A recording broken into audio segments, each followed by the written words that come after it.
Cedaw.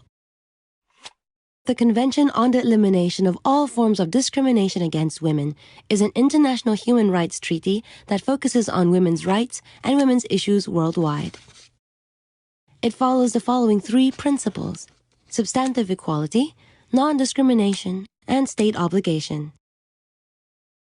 This video explains the principle of non-discrimination.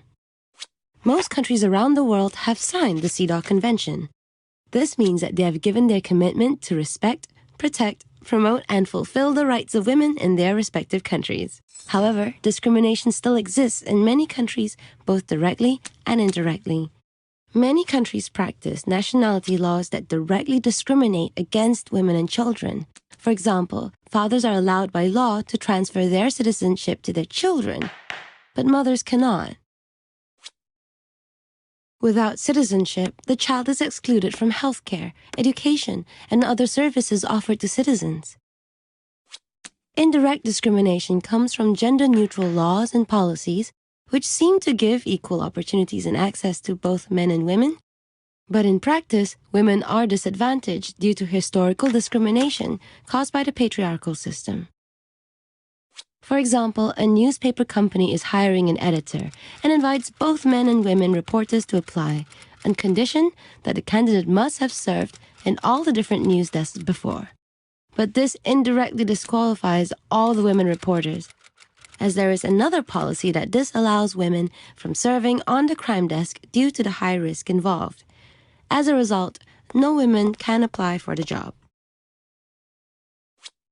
Patriarchy is a social system in which the role of the male as the primary authority figure is central to social organization, and where fathers hold authority over women, children, and property.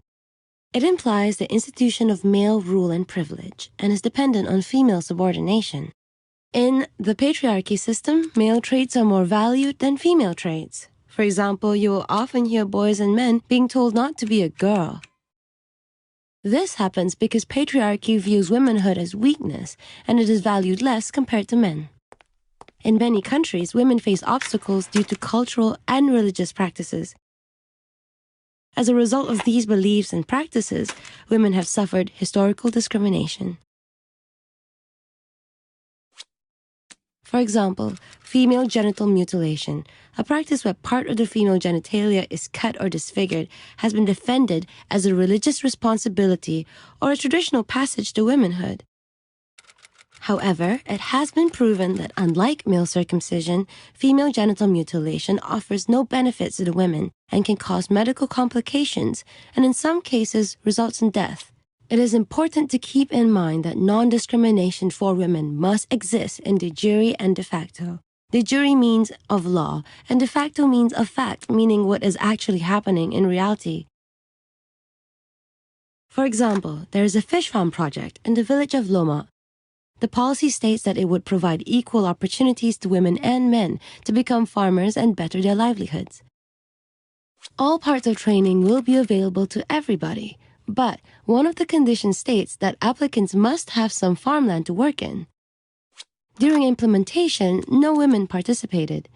It is found that women do not own farmlands in the village, as the inheritance laws were discriminatory and did not allow women to inherit property.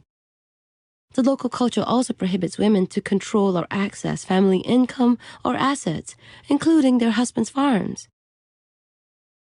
A lot of laws and policies exist which is supposed to benefit women, but did not take into account the historical discrimination that prohibits women from enjoying those rights. Chances are such policies also exist in your country in a multiple of scenarios. This video covers the principle of non-discrimination, one of 3 Cedaw principles.